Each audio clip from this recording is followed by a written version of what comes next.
Hi guys, for today's video nga pala. Ito nga pala yung araw na nagpunta kami sa may Sabang Beach dyan sa may Baler. Sobrang saya din ang naging experience namin dito. Nag-surfing pa nga ako dyan guys. Buti na lang tinuruan ako ni kuya. Hindi rin pala ganun kadali mag-surfing, no? Mahirap din pala mag-balance.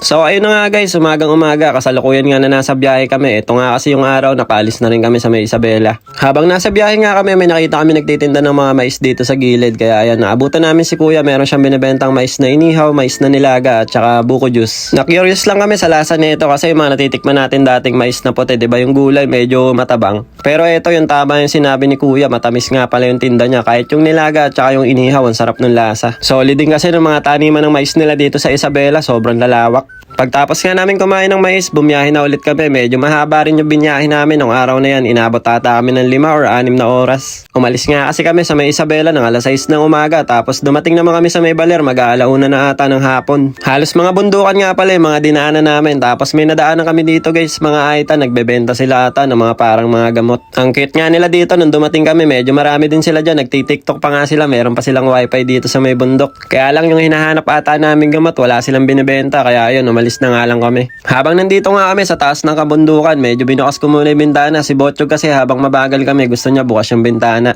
Pero wag kayo mag-alala, inaalalayan ko naman yan. Mabagal naman kasi yung takbo namin dito. Grabe, ang lalayo talaga nung narating namin nung umuwi kami ng Pilipinas. Kaya masasabi ko na sobrang sulit talaga yung mga pinuntahan namin. Etong mga binabaybay namin na kabundukan, halos lahat nga ng puno ng buko dito guys, nagkamatay na. Sa lugar daw kasi na to, tumama yung bagyo nung nakaraan, kaya marami ding landslide na nangyari. Tapos mga puno na nagtumbahan, marami din. Kaya nabahalang mag-comment kung saan lugar ba to, kasi yung ibang lugar dito guys, hindi ko na talaga matandaan sa dami ng dinaanan namin. Hanggang sa makarating na nga rin kami dito sa may Dinadyawan Aurora. Solid talaga dito, no? Ang ganda ng tubig, kulay blue. Pero talagang napadaan lang kami sa lugar na to kasi ang target talaga namin sa may Sabang Beach. Tignan nyo naman guys kung gaano kaganda yung view dito at gaano kalinis yung tubig. Ang dami ding mga riders dito nagpuntahan, nagpicture-picture at kumain dito sa may gilid.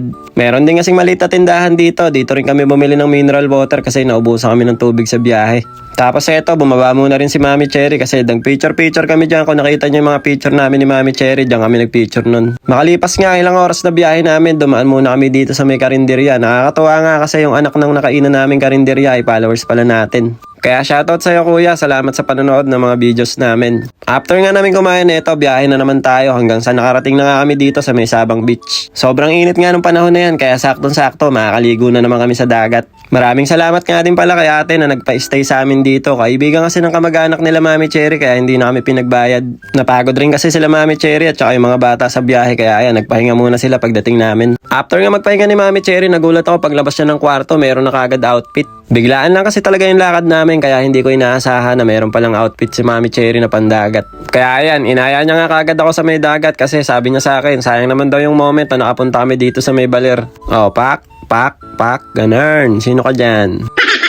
At habang kami nga ay nagpe-petsure dito sa may Gedli, dumating si kuya, yung followers pala natin kasi nakita raw niya yung post ni Mami Cherry kung saan kami naka-stay. Kaya salamat sa'yo idol, talagang pinuntahan mo pa kami dito. May dala pa nga yung motor, mukhang malayo-layo din yung pinanggalingan eh. Medyo maraming nga lang ng konti yung gilid niya kasi gawa ata nung bagyo. Pero maganda pa rin yung tubig guys at marami nagsasurfing. Nakatulog pala si Seichi nung time na yan kaya inintay muna namin magising bago kami naligo lahat. Ayos na ayos talaga yung tubig dito guys sa mga nagsasurfing, no? Kasi yung tubig niya hindi malalim pero malakas talaga yung agos. Natatakot pa nga si Seichi sa agos niyan guys kaya nung una inaaya namin siya ayaw lumusong doon lang sa may gilid, binabasa nga lang yung paa niya. Pero kalaunan nagbasa na rin, ayan, nag-enjoy nga siya dito sa may lupa, talagang hinuhukay pa niya eh. Si Botchog at saka si Mami Cherry, tamang chill lang dito. Yung mata nga ni Mami Cherry naging kulay itim na kasi yung eyeliner niya nabasa kaya yun kumalat sa mata.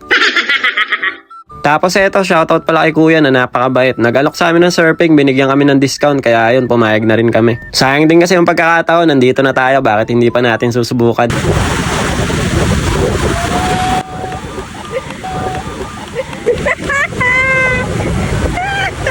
Grabe, ang hirap din pala nito guys. Pag pinapanood ko yung ibang tao na naglalaro nito, feeling ko napakadali lang eh. Pero eto, sa pangalawang pagkakataon, kahit papano nakadiretso tayo. Pero tumaw pa rin tayo kasi hirap talaga i-balance. Sobrang bait nga ng mga nagtuturo dito kasi pumayag din sila na maghiraman kami ng board nung kasama ko na si Tolmac. Kaya lang hindi rin niya talaga ma-balance eh. Ang hirap din talaga kasi. So ayun lang naman guys, yung mga nangyari sa atin dito sa Baler. Hindi na rin kami inabot ng kinabukasan dyan. Mga bandang alas 7 rin kasi ng gabi, umalis na rin kami at dumiretso uwi na rin. So paano guys, hanggang dito na lang muna. Kita-kits na lang ulit tayo next video.